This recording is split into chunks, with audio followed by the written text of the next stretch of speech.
we're able to implement, for example, what I call an Operation Unengaged Student Rescue campaign, where we go full court press and email and message people if they say haven't logged on for 2 weeks. And we were able to do this with one student, Jennifer Hulbis, and she actually jumped back in after she was starting to fall out because of it.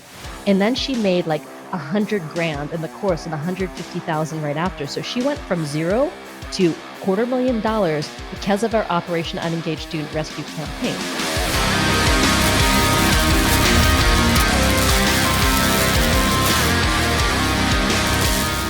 Give us some of your advanced techniques. Give us some of your, almost what really hooks them in. Like how to use it. The sounds, the smells, the images, the confetti exploding once they've completed a video. Like what are we doing here?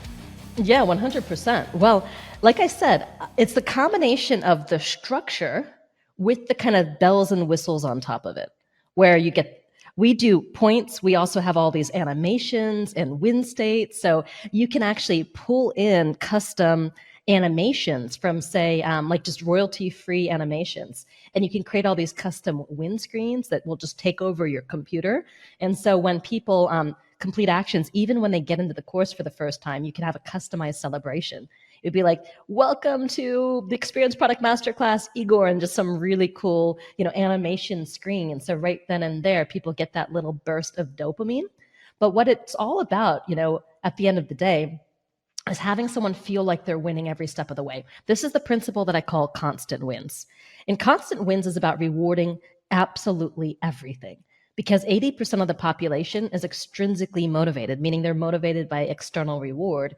And even if that's not you, because a lot of entrepreneurs are more intrinsically motivated. So entrepreneurs can oftentimes like overcome massive challenges and get things done. But the vast majority of people— I thought it's just because we're just fucked up. I didn't consider that it was about intrinsic motivation.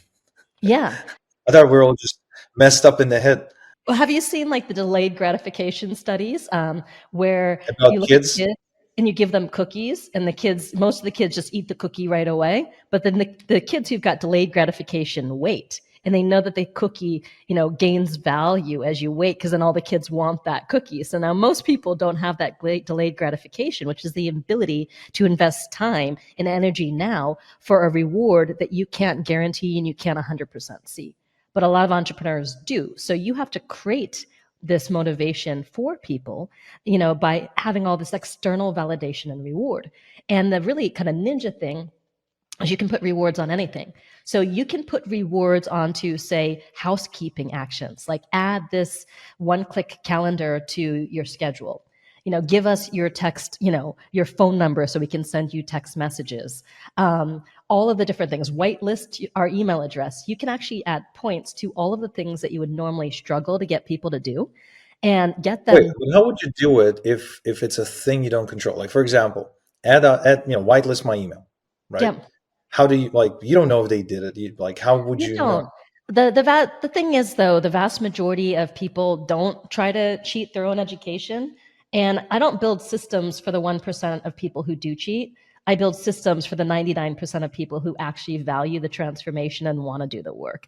You're always going to have some people who try to game the system. So what? If they really want to game the system, let them game the system. I don't care. I'm focused on the people who want a result.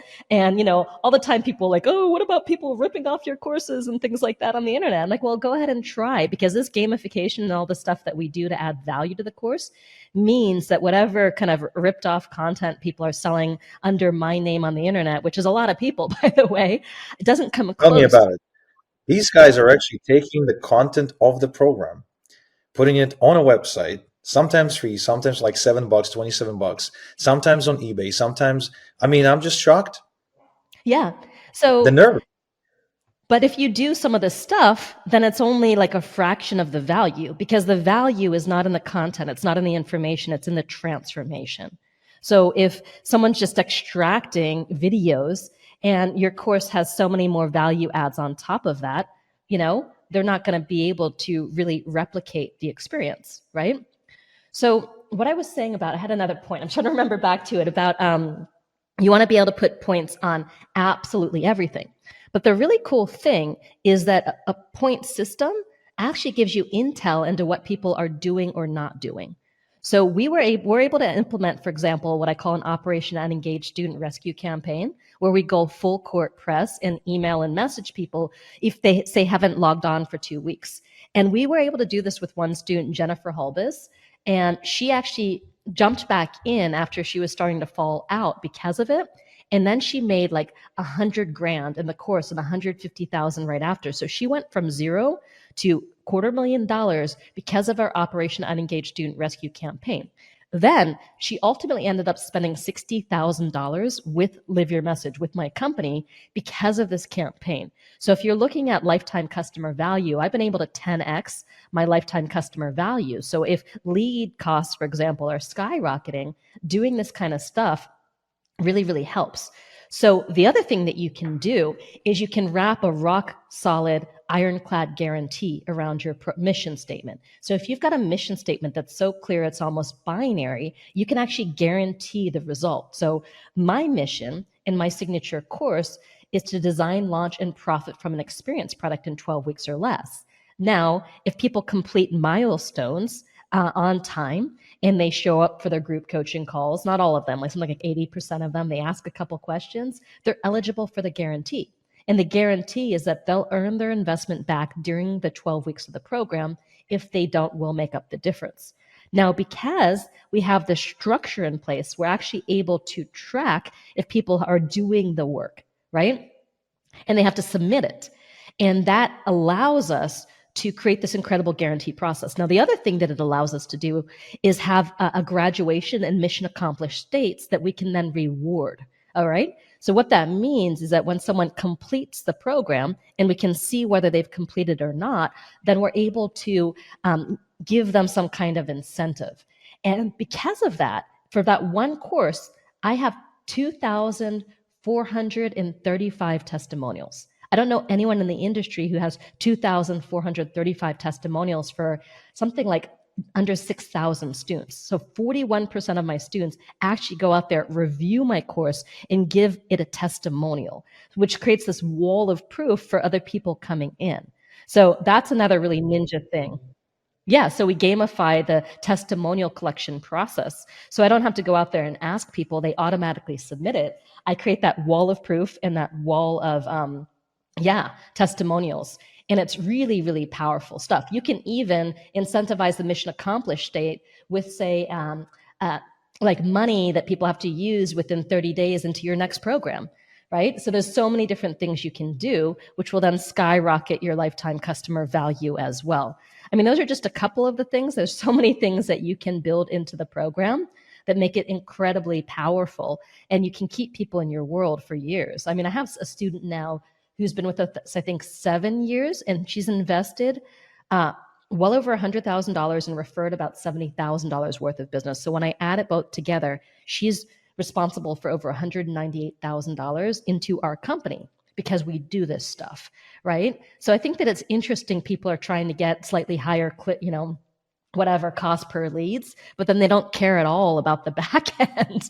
I'm like, you're spending so much money on the front end. If you're not optimizing the back end with this stuff, you're kind of pissing it away or missing out on the real opportunity and the real pots of gold.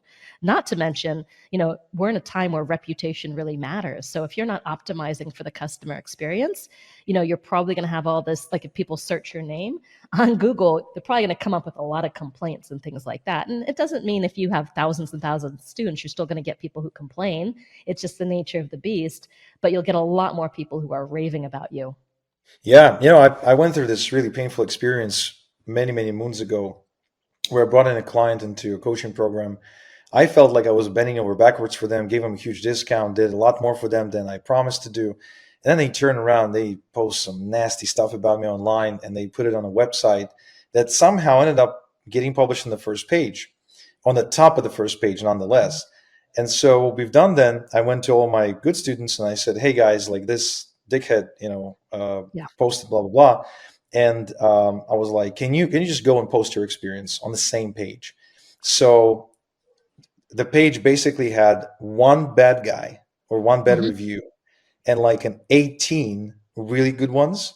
And from that point forward, anytime I'd get on the phone with a student and they would be telling me, so how did you find me? Or, why did you decide to work with me? They'd be saying things like, Igor, started looking into you, and I Googled you, and I found this website. This guy was complaining about you. But then I started reading all the positive testimonials, and I was blown away. I said, you know what? If there's people willing to go and fight for him, and protect him online, he must be legit. So that ended up becoming like almost like a calling card for a while until the site got removed, which I'm not sure exactly why it got removed, but it just disappeared.